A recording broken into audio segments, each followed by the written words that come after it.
तो फ्रेंड्स, आज हम HTML ट्यूटोरियल में URL के बारे में जानेंगे। URL वर्ल्ड वाइड वेब में जितने भी रिसोर्सेज या डॉक्यूमेंट्स अवेलेबल हैं उनका ग्लोबल एड्रेस है।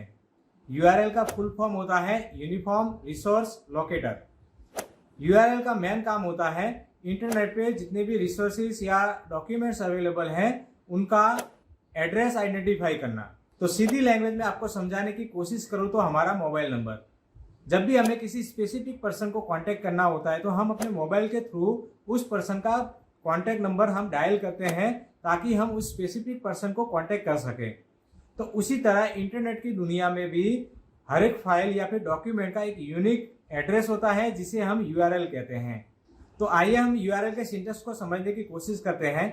तो URL में स्कीम नेम होता है, तो स्कीम नेम को कॉलन और डबल स्लैश के जरिए मेंशन किया जाता है।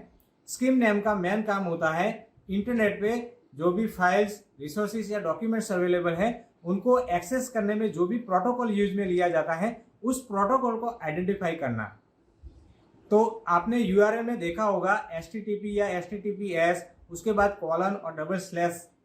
तो जो कॉलन और डबल स्लैश है वो है स्कीम नेम और जो HTTP या HTTPS जो है वो है प्रोटोकॉल। उसके बाद URL में एक आता है होस्ट नेम। होस्ट नेम क्या होता है फ्रेंड्स कि इंटरनेट पे जो भी फाइल्स, रिसोर्सेज या डॉक्यूमेंट्स अवेलेबल हैं वो कहीं ना कहीं किसी सर्वर पे स्टोर रहते हैं, राइट। तो वो जहाँ पे भी वो स्टोर है उस लोकेशन को आइडेंटिफाई करने के लिए उसका एक नाम दिया जाता है जिसे इंटरनेट की भाषा में होस्ट नेम बोला जाता है। तो जो होस्ट नेम है वो है एक प्राइमरी डोमेन, जैसे कि youtube.com। अब youtube.com जैसे ही हम ओपन करते हैं तो उसमें काफी सारे वीडियोज अवेलेबल होते हैं और जो वीडियोज के थंबनेल्स होते हैं वो भी काफी सारे उसमें रहते हैं, ठीक है। तो इंटरनेट की दुनिया में जो होस्ट नेम है वो है प्राइमरी डोमेन। तो आई थिंक आपको समझ में आ गया होगा होस्ट नेम के बारे में। उसके बाद फ्रेंड्स URL में एक आता है पोर्ट नंबर। तो पोर्ट नंबर क्या होता है कि सर्वर का जो काम रहता है वो एक ही टाइप की सर्विस प्रोवाइड करवाना नहीं रहता है, उसको मल्टीपल टाइप की सर्विस प्रोवाइड करवाना होता है, ठीक है। तो ऐसे में जो यूजर है उसको रिक्वेस्ट के दौरान ये बताना होता है सर्वर को कि हमें किस टाइप की सर्विस की रिक्वायरमेंट है। तो उसके लिए हर एक टाइप के सर्विस के एक पोर्ट नंबर दिए गए हैं जिसके जरिए सर्वर आसानी से समझ सकता है कि हमें किस टाइप की सर्विस को यूजर को प्रोवाइड करवाना है।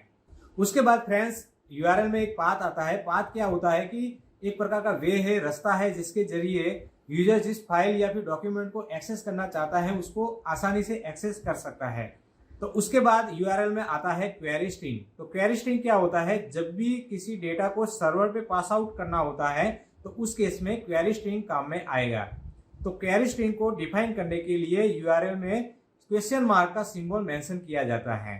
तो क्वेश्चन मार्क के बाद जो भी डेटा है उस डेटा का पूरा स्ट्रिंग मेंशन किया जाता है URL में और उस स्ट्रिंग के जरिए पूरा जो डेटा है वो सर्वर पे पास आउट हो जाता है। उसके बाद आता है URL में फ्रैगमेंट आइडेंटिफायर। अब फ्रैगमेंट आइडेंटिफायर क्या होता है कि सपोज मान लीजिए कोई एक वेब पेज है जो कि काफी लंबा है, ठीक है। अब किसी यूजर के पास उस पूरे वेब पेज को रीड करने का टाइम नहीं है, लेकिन उस वेब पेज में कहीं ना कहीं उसके काम का कुछ कंटेंट अवेलेबल है। तो फ्रैगमेंट आइडेंटिफाई के जरिए यूजर को उसके काम के कंटेंट पे डाइवर्ट किया जा सकता है। तो फ्रैगमेंट आइडेंटिफाई को URL में मेंशन करने के लिए हैश सिंबल को लिखा जाता है। तो फ्रैगमेंट आइडेंटिफाई को किस तरीके से हम डिफाइन कर सकते हैं HTML कोडिंग के अंदर, उसका मैं एक अलग से डेडिकेट वीडियो बना दूंगा जिससे कि आपको आसानी हो फ्रैगमेंट आइडेंटिफाई को समझने में। तो फ्रेंड्स ये कुछ URL के पॉइंट्स थे जो कि URL के सिंटेक्स में यूज में लिए जाते हैं।